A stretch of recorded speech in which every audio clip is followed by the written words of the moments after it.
This is Armageddon News.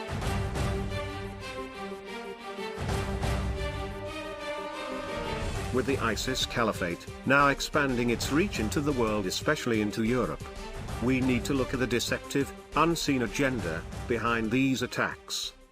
The purpose of these attacks is to push the world toward reviving the Islamic Empire.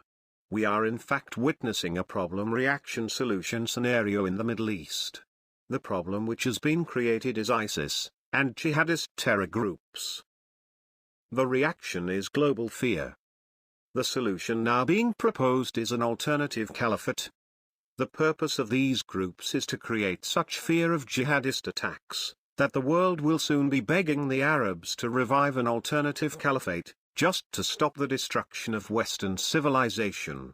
Because a recognized caliphate is the only unifying factor that Islam has.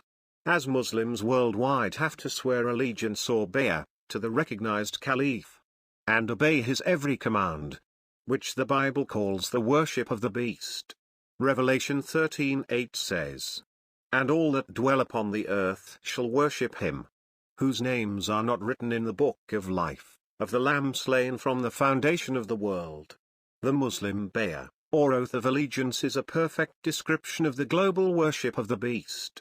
Therefore the theory being proposed is that this would stop ISIS recruiting, as Muslims would favor swearing allegiance to the recognized peaceful caliphate, above the unrecognized ISIS group.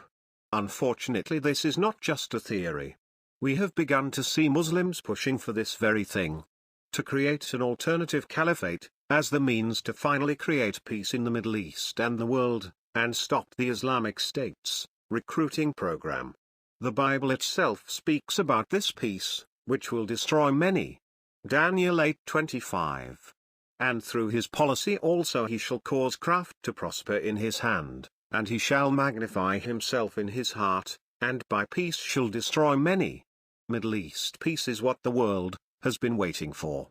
And many Muslims are becoming increasingly vocal about reviving their caliphate, as a means to create that peace.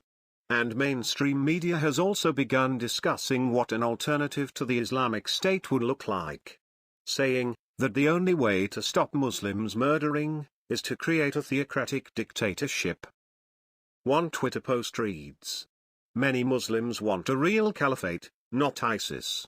The best way to defeat ISIS is to create one." The Bible says this Islamic beast caliphate, which Muslims are pushing for, will begin with 10 kings who will surrender their power to the Antichrist Caliph. But this caliphate will be anything but peaceful, and will wage jihad on the world, Israel, and even Jesus Christ. At the Battle of Armageddon, Revelation 13:4 says, "And they worshipped the dragon, which gave power unto the beast. And they worshipped the beast, saying, Who is like unto the beast? Who is able to make war with him?" As we see, the purpose of this revived beast empire is to wage war on the world. Which is exactly what Islam teaches.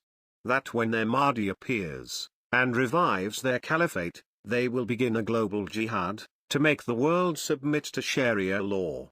So it makes perfect sense for the Bible to link the revival of this beast empire to a declaration of war, or jihad. Because that has always been the purpose of the caliphate, to wage war and advance the religion of Islam. To find out more about the rising beast empire, like our page on Facebook.